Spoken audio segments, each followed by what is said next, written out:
Voici une question toute simple en apparence. Qui possède Internet? Bien le bonjour les cultivés et bienvenue sur Savoir Quotidien. Si vous pensez à une grande entreprise, un gouvernement tout-puissant ou une organisation secrète qui tire les ficelles depuis l'ombre, vous allez être surpris. La réalité est à la fois plus rassurante et plus fragile que ça. Internet n'appartient à personne. Et pourtant, il fonctionne chaque jour pour plus de 5 milliards de personnes sans interruption majeure depuis plus de 30 ans. Comment c'est possible? C'est ce qu'on va découvrir ensemble aujourd'hui. On va explorer 3 choses. D'abord, pourquoi Internet n'appartient à personne et ce que ça veut dire concrètement. Ensuite, qui fait fonctionner Internet au quotidien? Avec un acteur central qu'on a déjà évoqué, l'ICANN. Et enfin, la grande bataille diplomatique qui oppose 2 versions de la gouvernance d'Internet et qui pourrait redessiner les règles du jeu dans les années à venir. Pourquoi Internet n'appartient à personne? Pour comprendre pourquoi Internet n'a pas de propriétaire, il faut comprendre ce qu'est réellement Internet. Ce n'est pas un objet unique, c'est un réseau de réseaux. Des milliers de réseaux informatiques différents appartenant à des gouvernements, des entreprises, des universités, des particuliers, reliés entre eux par des règles techniques communes. Personne ne possède l'ensemble, mais tout le monde possède un petit morceau. Une entreprise de télécommunications possède des câbles. Un fournisseur d'accès possède son réseau local. Un gouvernement possède ses infrastructures nationales. Et ces millions de petits morceaux communiquent grâce à des standards techniques partagés par tous. C'est un peu comme le langage. Personne ne possède le français, mais tout le monde qui le parle suit les mêmes règles de grammaire pour se comprendre. Internet, c'est pareil. Un langage technique commun, sans propriétaire, mais avec des règles. Et c'est précisément la gestion de ces règles communes, ce qu'on appelle la gouvernance d'Internet, qui devient un enjeu diplomatique majeur. Qui fait vraiment fonctionner Internet? Si personne ne possède Internet, qui s'assure que tout fonctionne? C'est là qu'intervient un acteur qu'on a déjà mentionné dans la vidéo précédente, l'ICANN, la Société pour l'attribution des noms de domaine et des numéros sur Internet. Concrètement, l'ICANN coordonne 2 choses essentielles. Les noms de domaine, tous les .com, .fr, .org que vous tapez chaque jour, et les adresses IP. Ces numéros uniques qui identifient chaque appareil connecté à Internet dans le monde. Sans coordination centrale de ces identifiants, ce serait le chaos. 2 sites Internet pourraient avoir le même nom de domaine, 2 appareils pourraient avoir la même adresse IP. Et la communication entre ordinateurs deviendrait impossible. Mais voici ce qui est remarquable. L'ICANN, créé en 1998, fonctionne selon un modèle qu'on appelle multipartite.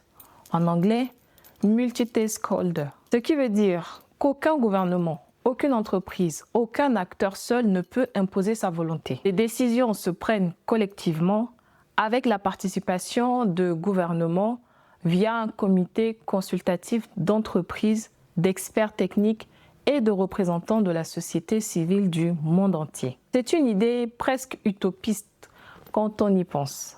Faire fonctionner une infrastructure mondiale critique sans qu'aucun État ne puisse la contrôler unilatéralement. À côté de l'ICANN, il existe aussi le Forum sur la gouvernance d'Internet, le FGI. Le FGI, on l'a également évoqué précédemment. En 2025, il a célébré sa 20e édition, réuni en Norvège sous le thème « Construire la gouvernance numérique ensemble ». Ce forum ne prend pas de décisions contraignantes, mais il influence profondément les débats, les bonnes pratiques et les priorités des négociations à venir. Ensemble, l'ICANN et le FGI illustrent une approche, celle d'une gouvernance partagée, décentralisée, où tous les acteurs ont une voix. Ce modèle multipartite, aussi élégant soit-il, est aujourd'hui profondément contesté.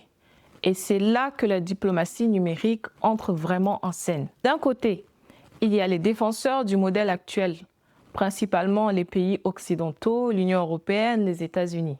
Pour eux, le modèle multipartite garantit la stabilité, l'ouverture et la neutralité d'Internet.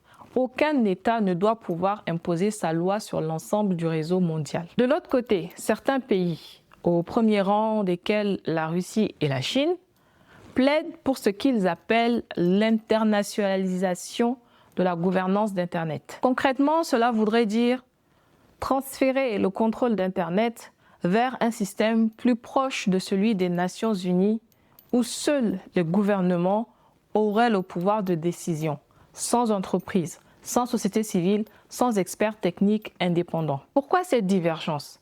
Parce que derrière ce débat technique se cache une vraie bataille de pouvoir.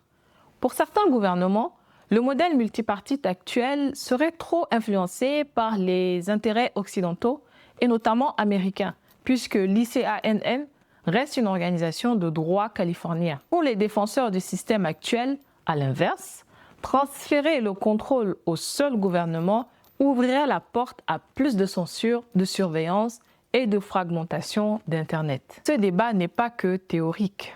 En 2025 et 2026, les Nations Unies examinent ce qu'on appelle le SMSI plus 20. Le bilan, 20 ans après du sommet mondial sur la société de l'information. L'enjeu de cet examen, décider si le modèle multipartite serait reconduit pour 10 années supplémentaires ou si le système doit évoluer vers davantage de contrôle étatique. C'est très concrètement l'un des choix diplomatiques les plus importants de la décennie pour l'avenir d'Internet. Et il se déroule largement dans l'ombre des grands médias. En conclusion, alors, qui possède Internet? La réponse honnête, c'est personne et tout le monde à la fois. Internet fonctionne grâce à un équilibre fragile entre des milliers d'acteurs coordonnés par des organisations comme l'ICANN selon un modèle multipartite unique en son genre. Mais cet équilibre n'est pas garanti pour toujours. Il fait l'objet aujourd'hui même d'une bataille diplomatique discrète, mais déterminante entre deux visions du monde numérique. L'une fondée sur le partage du pouvoir entre tous les acteurs, l'autre sur le retour à un contrôle étatique plus strict. Et cette bataille va se jouer dans les prochains mois au sein même des Nations Unies. Vous avez manifesté votre intérêt pour la cybersécurité et l'intelligence artificielle. Dans la prochaine vidéo, on va zoomer soit sur la cybersécurité, soit sur l'intelligence artificielle. Et ensuite, on va continuer sur nos sujets classiques de la diplomatie numérique. J'espère que cette vidéo vous a plu et qu'elle vous a permis de comprendre un peu mieux comment fonctionne réellement Internet. N'hésitez pas à la partager autour de vous. Et dites-moi en commentaire, que pensez-vous du modèle multipartite actuel? Doit-il être préservé ou est-ce que les gouvernements devraient avoir plus de contrôle sur Internet? J'ai hâte de lire vos avis. Vous retrouverez Savoir Quotidien sur savoirquotidien.com et toutes les autres plateformes. Je vous dis à bientôt pour un nouveau sujet. En attendant, prenez soin de vous.